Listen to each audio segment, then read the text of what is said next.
This is the CHRILLCAST. I'm Chris. And I'm Will. And I'm Kurt, or CoinPlant. I do satire.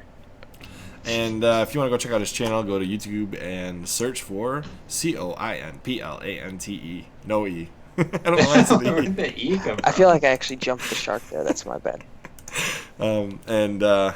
He's the only one that comes up if you type in CoinPlant, all one word, capital C, capital P, boom, there he is.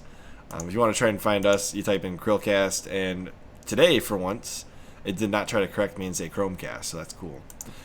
So today we're going to talk about a game, and I know I kind of cheated on this one a little bit, but I'm going to explain it, alright? So we're going to talk about Star Wars Knights of the Old Republic 2. It actually originally came out on the Xbox on my birthday in 2004. December 6th, 2004, which is why it's so amazing. No, it was produced by Obsidian and LucasArts, and it came out on PC on February 2005, which has the full restored content mod associated with it, which is why I'm considering the definitive version, the PC version, and since that came out in February 2005, it is officially 15 years old. So, Okay. BioWare was I'll originally... accept. BioWare was originally supposed to develop this, but they opted to let Obsidian develop the game due to them being unwilling to work to the quick turnaround schedule proposed by LucasArts, which was somewhere around a year. It uses the same engine as the original game. The Xbox version contains bugs that the PC version does not have due to the 2-month delayed release on the PC. It actually scored extremely high with critics, with the Star Wars story in this game being much more gray than the black and white story of the first game. On top of that, the critic scores, from the top of my head I can remember, being around 90s and higher, which is pretty insane. And it sold over 1.5 million copies as of 2006. I'm assuming that number is far, far, far higher, with Steam constantly having it on sale at about $4.99. Okay. I wouldn't be surprised if it's a lot higher now. Yeah. So what I want to talk about today is we want to talk about the impact of this release. We want to talk about the impact of fan mods, which this is one of the most famous. And I want to talk about kind of the lasting impact of KOTOR 2 on the gaming industry. So the first one is discuss the impact of the original release of this game back in 04 and 05. I'll let Will talk first since the impact was not really on him. Yeah, okay. I was gonna say CoinPlant should go first just because this, but yeah, at the time, I didn't know this game came out. So I was a late adopter to this one. I knew about the first one, but for some reason, maybe I didn't have internet or something. I don't know.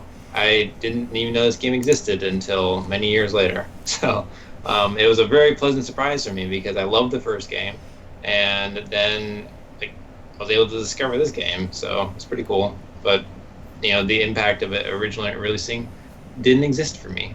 How about you, Coin?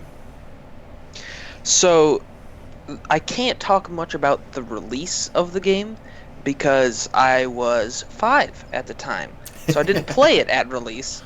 I picked this game up around the end of high school, or not high school, middle school, where we sort of just transitioned into a sort of PC setup. I can speak to that as it sort of, that was the first time I ever got really a hands-on experience on any game that was like more than a Kirby Air Ride.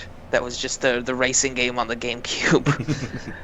So as my first foray into like RPGs and whatnot, this was literally, it blew my tiny child mind. It I don't know. I feel like the first game probably had that same effect with everybody, but definitely this game had an impact on me, so I can't even begin to speak for anybody else. I imagine it was huge, but that's my take on it. So I'm gonna have a little different take here. I was so excited when they announced the second one of these games.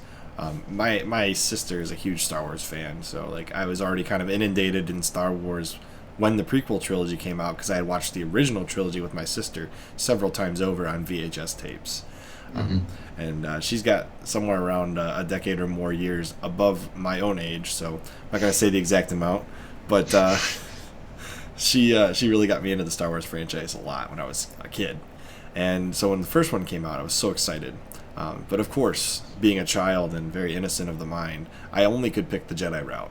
There was no way I was going to be a Sith. So at the end of the game, right, the original KOTOR game, no spoilers, you kind of get paraded around as like saving the galaxy, this and that and this and that, right? So when they had KOTOR 2 come out, I was like, oh, how are they going to continue my Jedi route? Well, they didn't. So that was a huge letdown for me. I was like, what? Yeah. Come on. Well, that's probably a product of the quick turnaround. They just had to choose one storyline. So after I got over the initial shock value, because I like, as soon as I put it in, I was like, wait, they're not continuing my storyline?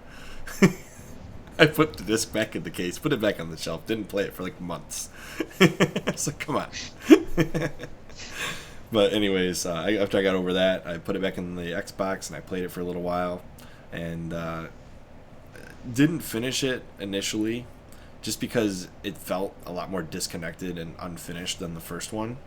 But then I kind of fell in love with this game because they never made any more of them, and I really wanted to continue the KOTOR story because it's just so good. And the Star Wars games, the storyline for Star Wars written in this game is just top notch. And this is far more gray than the first one. And I'm not sure did you play the first one, Coin? I played the first one after I played the second one. So you probably noticed how black and white the first one is versus this one. Yes. And that's a huge criticism, I would say, if you played the second one first before the first one. Because you would feel like this is a bad guys, good guys story if you played the first one after the second one. But, anyways, going for me from first to second game, I just felt like there was a lot more complexity to the story, and it was both intriguing and a little bit frustrating at times, going from the first one to the second one. And the fact that the ending is just it's kind of like not finished. Yeah, fair. That's the feeling I got. Kind of like Halo 2. I really didn't feel like the game was finished. Yeah. They say, I'm going to go finish this fight, but you don't get to finish it. You know, I remember, I definitely remember that one sticking in my mind, being like, what just happened? But, I mean, the impact, the legacy of this game is massive. And there's a reason why people have been craving KOTOR 3 in the same breath that they're asking for Half-Life 3. Is because these games are just so good, and apparently people can't count to 3 from that era. And if you type in fan restored content mod, the first thing that comes up is the KOTOR 2 story about fan content restoring, or fans restoring the content of the game, so you can play the whole thing. It's a very famous fan mod for the game, and if you haven't played this version of it, Coin, I really recommend you do, because they've got high definition upgraded textures. Even people have been recoding the textures for this game for the last decade, if not longer, to make it look better over the years. Fan mods are so cool. Like, the fans being able to go back through and do this is just an ability that I will never have, and I always appreciate it, and I think it's so cool what people can do. I think the fact that people are still developing for this is insane. Go ahead, Coin. I don't know, just the introduction of like user-generated content into like the mainstream game dev cycle, like especially when you look at something like Skyrim or Fallout, with the way they've sort of integrated the mod workshop with the like Steam, making a lot of things really accessible. I think it's so interesting the way that a life cycle of a game can be so prolonged after its release. I just thought that's what is interesting to me about this, is because this game is this game is 15 years old, and people the love they have for this game is so profound that they've I'm assuming they've sunk an inordinate amount of their time to just let's make the game look a little bit prettier, like 5% prettier. Let's in some of these cutscenes, and that's what some people do for the benefit of all mankind. It's beautiful. Well, not only that, but they took bits and pieces that were on the disc from the development cycle that gave them hints towards the full ending of the game, and they restored that. Can you imagine the amount of time and energy that would have to go into doing that. And I think it took like 7 years for Yeah, I mean, it them probably to do that. Probably took a few days. Yeah. Yeah, exactly. They're still even knowing how to do that, it just blows my mind. I'm just glad EA never said, "All right, shut it down." It's still in. You can get it officially from Steam as an add-on. That's insane. So it is by far recognized as the true ending of the game, and there's good reason for that. I think the lasting impact of KOTOR 2 on the gaming industry as a whole. I mean, this is why we have the Mass Effect trilogy, because a game like this succeeded, and they really took what they had here and made the Mass Effect series based on the KOTOR series, because they wanted their own franchise that they could have creative control over. Star Wars, I mean, they had kind of creative control, but at the end of the day, LucasArts could say, nah, we're good. We don't like this. With Mass Effect, which is essentially KOTOR reimagined as like a different franchise doing its own thing, it's the same engine, the same gameplay mechanics as KOTOR, minus like the stacked fighting technique, like RPG style. Yeah.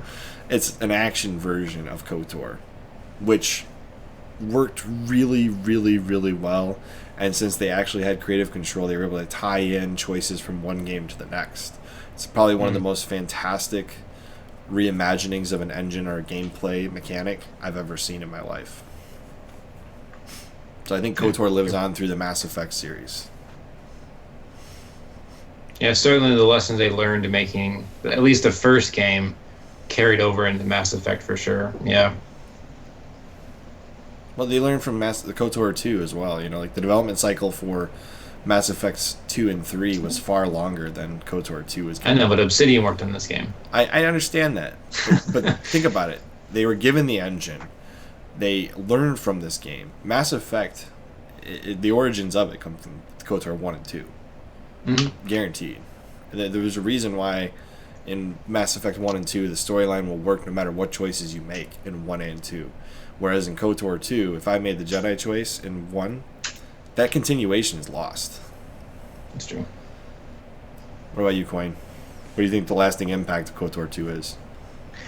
I think it's weird to say. It's forever this crater, because it's such a massive project for both the Star Wars and RPG communities. Like both of those tribes really enjoyed this. I think it's a testament to how, I don't know, synchronous Star Wars and gaming can be. Something that the likes of EA's Battlefront 2 will never be. Very true. Yeah, that's fair.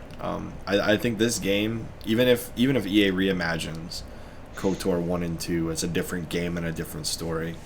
I think the people that love KOTOR 1 and 2 will always exist. Without knowing what they're doing with the new KOTOR, I can't say that game will ever have the same love as this game and franchise did. Yeah, we can dream. Yeah, and also I really hope they don't screw it up. At the time, these games were so different and so new. I don't know if they're going to be able to have, at least from that point of view or that aspect, if they're going to have that kind of an impact again. Yeah, that's a good point. If they stick the microtransactions with the Bazak cards, then we'll be okay. I forgot that was a mechanic in the game. That'll be the only place, like the Bazak starter deck. $20. Okay, EA. I guess I'm not playing Bazak. I think it was that my mom legitimately saw that there was gambling, and she's like, "You're not allowed to do that." And I'm like, "Oh, okay, jeez." That's funny. All right. Well, with that being said, I really hope EA doesn't screw up the reimagining of this game. But I'm Chris. I'm Will. And I'm Kurt. CoinPlant. Give it back to Obsidian, having a Microsoft exclusive. We will see you. Well, thanks, CHRILLCAST. Sorry.